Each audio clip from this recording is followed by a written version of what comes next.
Hey folks, I just read a couple of articles about how the United States and countries in the West are going to send aid to places like India.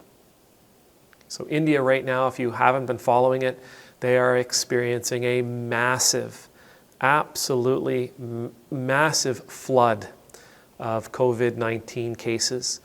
Hundreds of thousands of people a day, and thousands are dying every day in India due to the pandemic.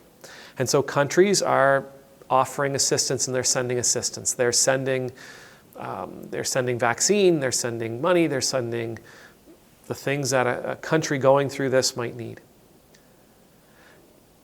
Now, this isn't uncommon. As a Canadian, we're always sending aid to various countries.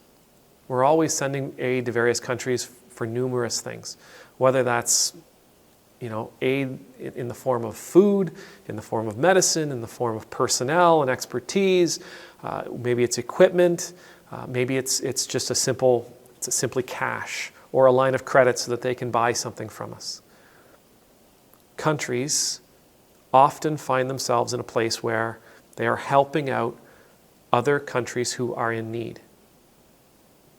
And as much as we do that, you also hear a criticism that arrives, a criticism that sort of builds up. And that criticism generally goes along the lines of, why are we helping those people out when we don't help out our own?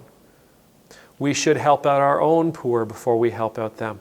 We should take care of our veterans. We should take care of our youth. We should take care of our seniors.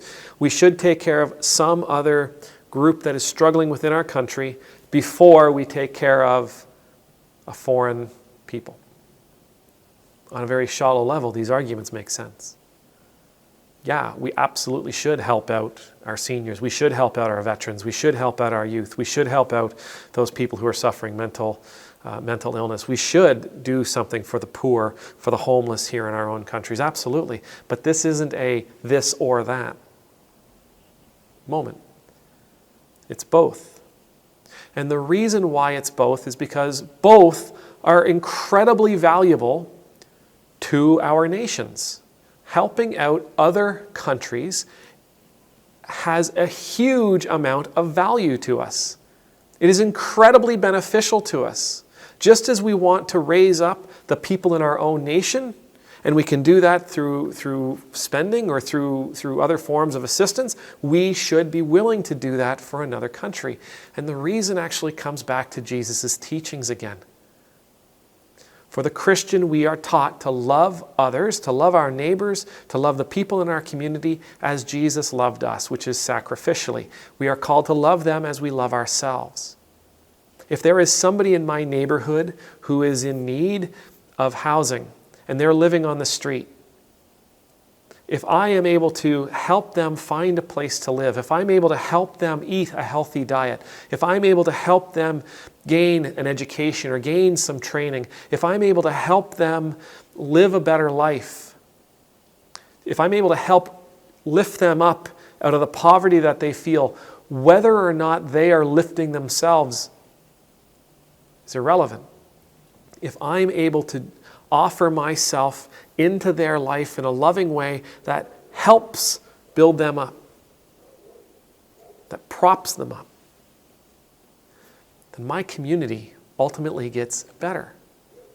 And if you and I are in this community and we're both doing it, we're working together trying to help the people in our community grow, then soon there are other people that'll help us, and the community becomes better, it becomes stronger, it becomes richer and more abundant. The community thrives as the people in the community begin to thrive. I'm not trying to explain to you how to build the Saturn V rocket. This isn't rocket science. It's logic. If we help the people in our communities become stronger. If we help the people in our communities grow. If we help people in our communities become more abundant, our communities become more abundant. Again, it's not rocket science, and this same principle applies to other nations. If we as a nation help them build up, help them become healthier, help them grow, help them thrive, help them become more abundant, then we reap incredible rewards for that.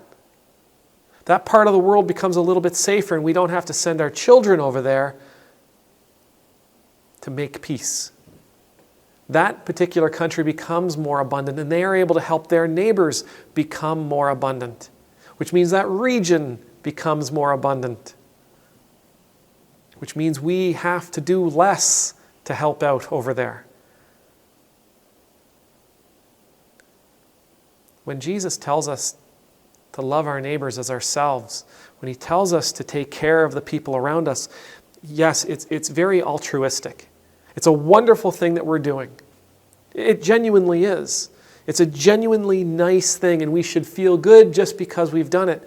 But the other side of that is that there are benefits well beyond that it makes me feel good.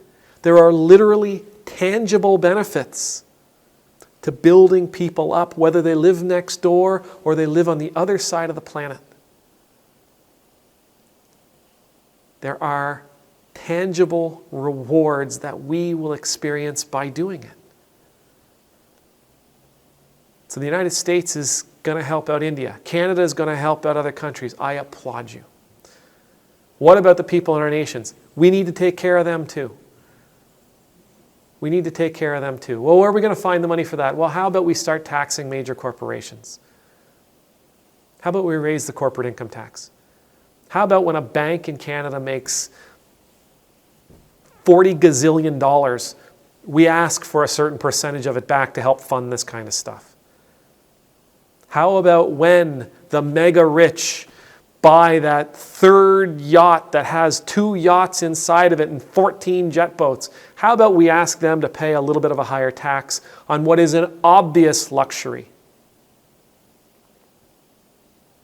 We can do this. We can do this. We have the means. That idea that somehow we don't is just a myth. It's a lie. We can help our neighbors. And we can help our neighbors on the other side of the planet. And Jesus tells us, as a matter of fact, you should. You don't have to know the people you help. You don't have to like the people you help. You don't have to agree with the people you help. But you do have to help.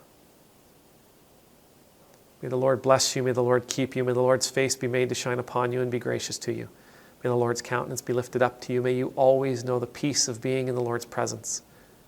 And I pray that the charitable nature of Jesus Christ will become our dominant nature. That we will recognize the immensity of the benefits that come our way when we share Christ's love with the world. Amen.